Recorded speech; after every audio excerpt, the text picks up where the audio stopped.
Hi there. Today we're gonna talk about a fish disgorger. This is a small metal piece which has a curl at the end. It is very useful to release fish that are too small or we don't need them for we just need for catch and release. So this reduces the damages in the fish we catch. So let me show you first. We have a small fish. Now let me show you. I'm gonna hook the lip there.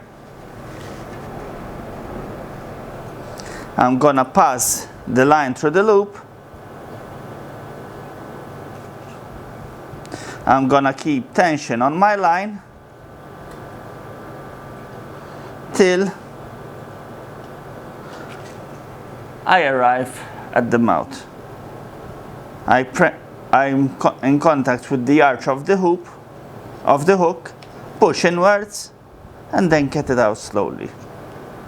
That is the trick to get the hook out safely without injuring the fish. Hope you enjoyed this video. If so, give us a thumbs up and please subscribe.